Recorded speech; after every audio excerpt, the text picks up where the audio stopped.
ধর্মতলা কামারহাটির পর এবার পানিহাটিতেও মদ্যপের হামলা। যে ছবি আপনারা দেখছেন পানিহাটির ছবি আপনাদের দেখাচ্ছি। পানিহাটিতে সেখানে মদ্যপের হামলা, সুভাষনগরে মত্ত অবস্থায় মিছিলে বাধার অভিযোগ, আর মিছিলের ছবি তুলতে নিউজ 18 বাংলাকেও বাধা। মদ্য ব্যবস্থা এসেছেন কেন? মদ্য ব্যবস্থায় মিছিলে কি করছে? কেন তুলবো না দাদা, কেন তুলবো না? তুলবে না কেন বলুন না, কেন তুলবো না? আপনি মদ্য ব্যবস্থায় কি করছেন মিছিলে? দাদা মদ্য ব্যবস্থায় কি করছেন? সুবীর রয়েছে আমার সঙ্গে, সুবীরের সঙ্গে কথা বলবো। সুবীর, কি হয়েছিল? ইনি কে, কেন এইভাবে মত্ত অবস্থায় মিছিলে এসেছিলেন?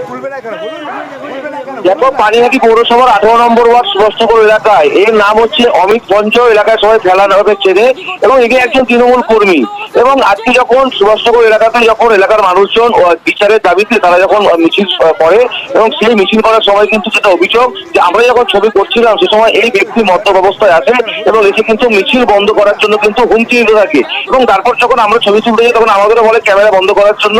তখন যখন আমরা প্রশ্ন করি যে আপনি কে, তখন কিন্তু সেই জায়গা থেকে এলাকার যারা মিছিল করছিলেন তারা কিন্তু তাকে ঘিরে ধরে কিন্তু বিক্ষোভ দেখান, এবং তারপরে কিন্তু সে বিক্ষোভের জেরে কিন্তু সে সেখান থেকে কিন্তু গাড়ি নিয়ে পালিয়ে যায়। এবং আমরা যখন প্রশ্ন করতে থাকি সেই সময় কিন্তু সেখান থেকে গাড়ি নিয়ে এসে একদম পালিয়ে যায়। সেই ছবি আমাদের ধরা পড়েছে, এবং এই গোটা ঘটনায় যারা এলাকার মানুষ রয়েছেন তারা কিন্তু সরব হয়েছেন যে এই যে তাদের যে মিছিল এই বিচারের জন্য, সেই মিছিল আটকানোর জন্যই কিন্তু এই ধরনের ঘটনা কিন্তু ঘটানো হচ্ছে।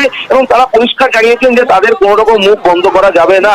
তারা কিন্তু বিচারের জন্য এই আন্দোলন এবং তারা এই মিছিল তারা কিন্তু আগামী দিনেও চালিয়ে যাবেন, এবং কোনো বাধার মুখে কিন্তু তারা পড়বেন না।